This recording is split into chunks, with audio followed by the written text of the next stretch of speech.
Hey guys, Angry Joe here, and I'm with Cardell of Infinite Crisis. We meet again. We do. So I gotta ask. Last time we spoke, I was super excited. I was like, "Let me see Superman. When is Superman coming? When's Superman coming out?" Superman's one of the hardest characters to ever figure out powers for. I mean, the guy barely does anything.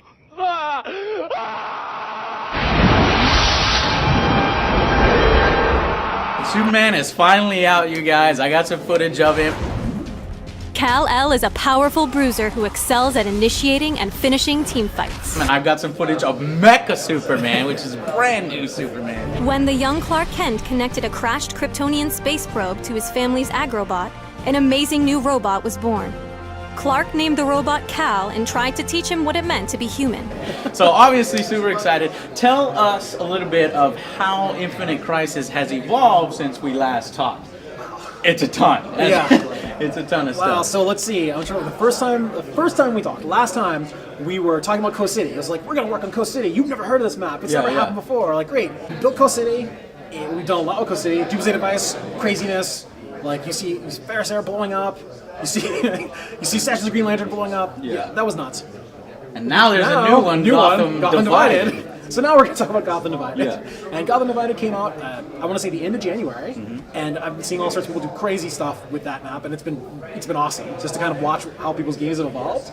And obviously, since then, we have, I want to say, something like 10, 12, 15 more characters, somewhere around there. Oh, yes. It's been quite a few months, and Gotham Divided is the 3-lane map. Yes. But I want to know, why Gotham again? We already had Gotham Heights. Where's Metropolis? Where's all the different locations? What made you guys go with Gotham and Gotham Divided? All right, well, one of the reasons why we decided to go with Gotham and Gotham Divided is because when you look at the actual, where we had to work with, and also some of the areas, I'm not going to say the most popular area because it's not really true. I mean, I agree with Metropolis. See you tomorrow. How you can go wrong with that one? Okay, I will admit, Gotham is dang popular. Gotham's dang popular. And then on top of that, it's like, we wanted that map to tell the story of these two different alternate worlds smashing into each other. Okay. When we actually want to sit down and like, you look at Coast City, there is no alternate world smashing. It's just like, this is focused on Coast City.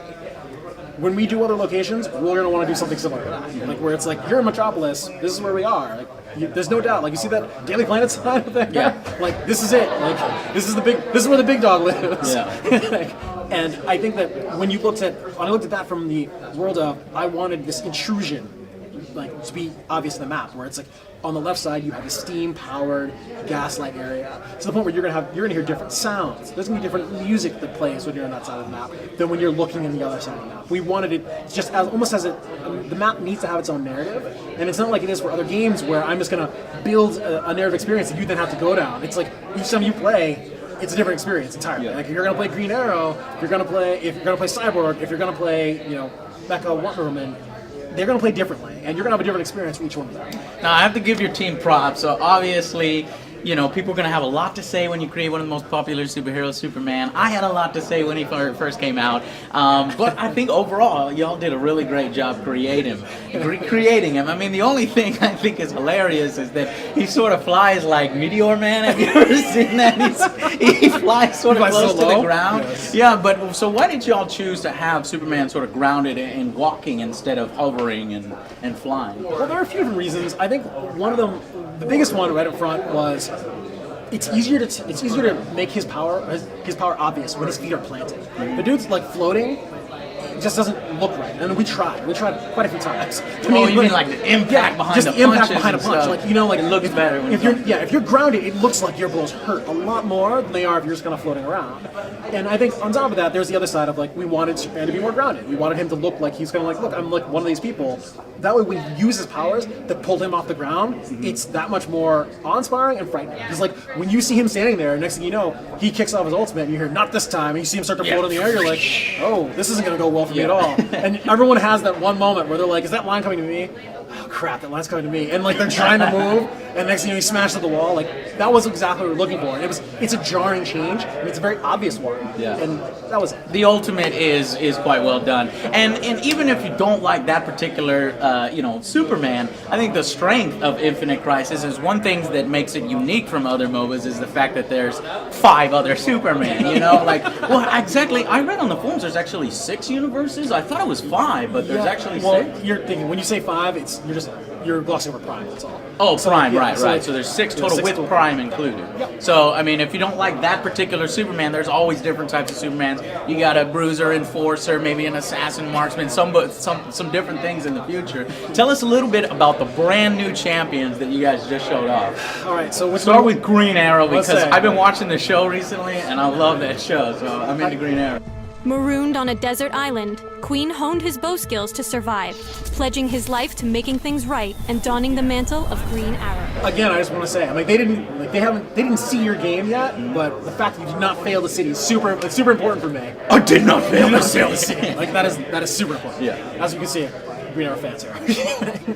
So, Green Arrow is the 4th marksman, and his particular strength is he's very, very mobile, and he's one of those characters who's all about kind of courting and pre-planning your fight.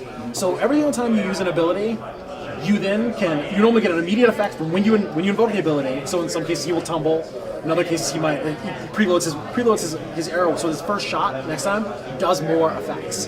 And when you're playing him, it's about kind of juggling that and knowing like, all right, well now's the time when I should go in, or now's when my secondary effect is going to kick off. Those are the types of things that you need to keep in mind when you're playing him. And I feel like overall, he's possibly one of the, if not the best marksman we've played so far. Oh, he's so good. So And I feel play like- Cyborg a lot, and I love Cyborg. But Green Arrow, if you play Cyborg, you're gonna love Green Arrow. Yeah, he's a lot of fun. We've been playing him a lot internally for a very long time, which is why it's so good to see people actually play him at first. Yeah. And they're running around. They start figuring out what he can do and how his long distance ultimate ability allows him, like that you would take earlier, as you already saw. It is not gated behind 6th level. You pick it up earlier. It will also transfer the effects of whatever stance he's in. Yeah. So you can start to see where It makes total sense that he's got lots of different stances that have Yes. lots of different gadgets and different effects. It's great. And speaking of turning people's perceptions around, Aquaman. The Lord of Atlantis is a melee bruiser who excels at solo skirmishes and poking during team fights. If I didn't have Aquaman on my team in that match, we would have lost. The guy's a beast. He's a monster. Describe a little bit about Aquaman. So Aquaman, I've said this before, I'll say it again. Our goal with Aquaman was to make it so that when people would actually be playing the game and decide, oh man, we died. Like he's got like 3 or 4 kills. Game's over, man. Aquaman, we're done.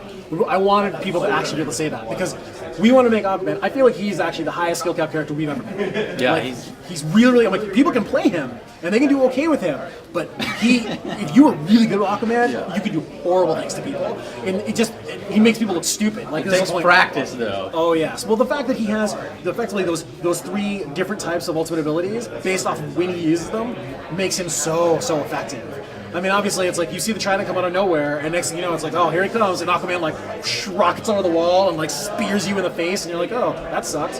You try to get away from him. I was thinking, but when you see Aquaman around, some people are going to say, oh, he's a fish out of water. I had some ideas. I was like, because the DC universe is so vast and there's just so many different locations and locales and champions, and the possibilities are infinite. Do you think in the future you guys might release different map skins? This would be something that no other MOBA has done before, and we might see a skin that's more appropriate for Aquaman or maybe Metropolis in the Gotham Heights type city. We've definitely talked about doing that as a concept, and I actually think we may, if we're going to go in that road, we might even consider doing something along the lines of like just taking the game itself and almost you keep all the same gameplay effect that you have within a Gotham Divided or a Gotham Heights or Coast City, and just change it so it's like, and now you're in Atlantis, and that's the difference. Yeah, you know, it's that's awesome. Like yeah. there you are. And I would totally support that because it would be all new things to pick up and throw at people, which is another unique thing about. And I keep harping on unique things about the MOBA because when I play this, or I'm on YouTube, or I'm on Twitch, the first thing you see is it gets compared to every single other MOBA, which, you know, I guess because the genre is younger, that's going to happen a lot more. But I do really want to see some more unique things with Infinite Crisis. Have you guys considered any additional modes that maybe have we not seen before, like something like asynchronous multiplayer where you've got like 5-on-2 and it's a battle for, you know, civilian NPC, just something crazy that we've never seen before. I know it's hard to balance and all that, but have you guys considered any additional modes besides the ones that we've seen? Yes, I mean, Are they coming? Well, I will say that you'll be the first to hear about it when we actually do start releasing them. There's that to say. But I would say that just in terms of like the design philosophy that we have is in order to get better at something, you have to take risks. In many ways, it's no different than any other thing you do in your life, where it's like, in order to get better at MOBAs, you have to take risks. Yes.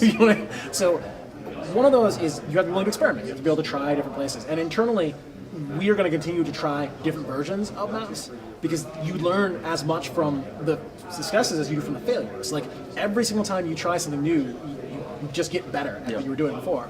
So as a result, you can definitely expect you'll be seeing more different types of gameplay experiences from those. I don't think that we're going to have them all featured front and center because you need to have a critical mass of people to be able to get into a match as it is. Yeah. So every single time you introduce another map to that mix, you're splitting the player base a little bit. Yeah, I see how that is, but at the same time, I think some of these different types of modes may be necessary. Yes. Because right now, just for new players, like if you could tie it into a single player mode or bot modes where it's more like, because the DC universe is so rich, you could tie it into, like, oh, here's the villains you have to stop, and training players on how to play, essentially. Right. So that would be a great idea for a tutorial. Are you guys going to implement a tutorial to help ease new players into the MOBA? Yes. So one of the things already for open beta, we already plan on trying to do something that's really just a basic, almost like a free play, so that people can learn, like, okay, this is how this map is actually laid out. This is what it is to move around. This is what it is to potentially capture a point. This is what it is to fight another person to take a turret. Like, this is what it actually means. So that's right up front. And then eventually we plan on actually going on with a full-bore tutorial experience of, like, you're going to take this character and you're going to play through this area. We're going to teach you all these specific things about both this character's abilities and about what you should be doing in these types of situations. Yes, and the two biggest hurdles of MOBAs that hurt the experience is when players show up that don't know what they're doing, so a tutorial would help against that, and AFK. So, and especially, at least in the closed beta, that's been a little rough on players, especially in the forums. What systems have you guys looked at to improve these AFKers not showing up? I mean, one thing right away that you guys need to do, and it frustrates the heck out of me, if nobody selects a champion, they get auto-locked with the champion and they go into the match anyway. You guys should quit that match before it actually joins because the guy wasn't there to pick his champion. He's not going to be there to play the game. But what different kind of systems are you guys considering for AFKers, which is a huge factor in MOBAs? So one thing up front is that for ranks, what you described is exactly how that works. Okay. We typically didn't do that for generally more of a free play because we thought more people would be more willing to get it. It needs to go to free play. Yeah, but that's certainly true. We want to make sure that we can get into a match. But I would say that on top of that one, right up front, clearly, we need a surrender. We need a surrender option. Because I feel that one of the most telling things you see is often when people will play, and then when they feel like, oh, we can't win, they will just stop. Right. And they will just stop playing in whatever. And that's a report option or something like that. And you can report people at the end of the match during when you're in the scorecard. Yeah. And in all fairness, we've actually had a lot of success on that one. But I don't feel that reporting people gives them any more hope when they're in the middle of a match, right? Like if they feel like they can't win, they're more likely to just stop playing because they want to play another match, which is flattering because I want them to play another match. But at the same time, it can totally drag an experience down, and like that's more of that cycle of like, well, how do we want to actually handle that? And we've been talking about other things in terms of like, I mean, obviously with reporting and with surrender, we think that'll get better, but we've been trying to find other ways in which we can kind of incentivize you to play and try. Do you have some ideas along? Is something coming to help out Infinite Crisis in this area? Yeah, I mean, I think that, well, just those two alone will help us significantly, but then on top of that one, like, there's the concept, like, the merit, just our merit system and being able to pull that out in terms of that one as well. Like, that way it's like you really just losing by stopping playing. Like, you're better off just playing all the way through. And, like, that's ultimately where we want to get to, where a world where, you're not getting rewarded for bad play, and that's really what we ultimately want. And so the big news is that Infinite Crisis is going open on what date? March 14th.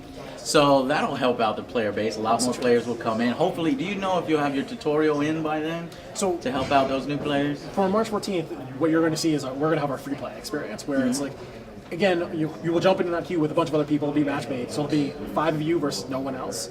And you'll be in our co-city experience, so that you can kind of fool around and kind of learn. But you're not against AI bots? Not yet, no. Interesting. Okay, so not enough time to develop the AI in there? I would say that it's a combination of that, in addition to the fact that it's even less pressure. Like we wanted the lowest possible amount of pressure you can possibly get. I mean, even AI bot could probably murder you if we're careful. I mean, AI Green Lantern probably will kill you. Well, that's good. At least it gives you more time to focus on that tutorial and maybe throw in some stories. Because another big announcement, at least here at the event, is that DC is getting behind this. WB is getting behind this in a big way and actually developing story for it in a comic book series. Are we going to see eventually some of that, in the game? Are we going to see some storylines, maybe some quest challenges that you can go on that may line up with the story? My goal is to interleave them as much as possible. I mean, I always want to make sure that the comic guys have the ability to tell the most entertaining, greatest comic story they can tell. But at the same time, always using the same source material. Like when we build a world, we build the Arcane Earth, it has its own story behind it. And there's merits and flaws in that entire story. Like Arcane Green Lantern and his Templar Order, they are built off of very basically a set of things that happened in that Arcane Earth, and I'm hoping that those things will start to come to line, and you'll see some portion of them in the comic line, but as we start trying to find other ways to convey our story, you'll start seeing you'll start seeing us talk about other aspects of that. So, there's just a ridiculous amount of potential because you have the DC license. There's thousands of heroes and stuff, and we've saw a taste of some of the ones to come, some 3 new ones, which will all be out on the open beta at March 14th. But I got to do this for the forums. I need you, Cardell, to list your top 3 champions, or heroes rather, that you would want to be in the game that aren't in the game. These are just your personal picks. Don't have to actually be on the docket. Oh, no, that's really fair. My top 1 is I've gone around and seen this many times. Deathstroke. Can I get some Deathstroke? I'll give you mine separately. This is yours. Why don't you give me yours first? That way. Okay, I'll give you mine first. Mine is Deathstroke, Black Adam, and we'll throw in something unique. I'll put in, what are we gonna do? Gosh, I gotta make it good. We need more badass villains. I would say, like maybe like a Dark Side or something. Okay. What about you? That's good. That's very compelling. All right. Number 1 for me, still John Stewart Green Lantern. I want him in the game. He's my favorite character. Oh, that's right, yeah, John Stewart Green Lantern. That's yeah, the number I one. remember. Number 2, I'm gonna go with a little crazy. I'm gonna go something you're like, hey, I don't see this very often. Crypto. I want to see Crypto. Ooh, that would be awesome. I love Crypto, man. You know what? I changed my pick from Darkseid to a Superboy. You gotta do a Superboy. Okay, that would be an Superboy. Angry Joe skin technically, just without the jacket. Do Superboy, and I'm talking old Superboy. Okay, what about your rest? All right, so I'm gonna go for number 3. I mean, you're right. We do need more badass villains. I think that I would probably have to pick. I want to do something like really nutty, like maybe like either like some fun or something. Yeah, but like something that's kind of like. You like Deathstroke? I like someone like Mecha Deathstroke. Like imagine like this crazy like robot that's mostly like blades and like almost like a weird cross of like some crazy Transformer and Deathstroke is like literally just almost all weapons, like something like that. Like I would like to do. And that's another thing, forums, that nobody really considers when they think of the champions they want in the game. They're always talking Prime. Yes. There's 5 other universes that you can choose from. Oh man, I'm so excited about the potential of this game. I'm really looking forward to checking out the new open build on March 14th. Yeah. Thank you so much for taking the time to speak with us again, Cardell. No problem, man. It's always fun. We've got to get a match in here. Okay. I've got to play you. Okay. I want to see how good you are. Okay, are we playing? Maybe Let's do it. Let's do it right now. Oh no, let's go. No, right now, let's go. They're cleaned up, but you know what? We'll schedule it. Let's do it. On stream, we will schedule our match. Okay, are you serious? I'm dead serious. We'll Oh make it man, happen. this is gonna be awesome. Okay, thank you guys for watching. We'll see y'all on the next Angry Joe show. Hey, Black Adam, put him in. Put him in Black Adam. Put in Zod so that people can be at their computers. Kneel. His ultimate should force somebody to kneel. You gotta do a kneel animation for every single hero. Kneel, Cardell, kneel.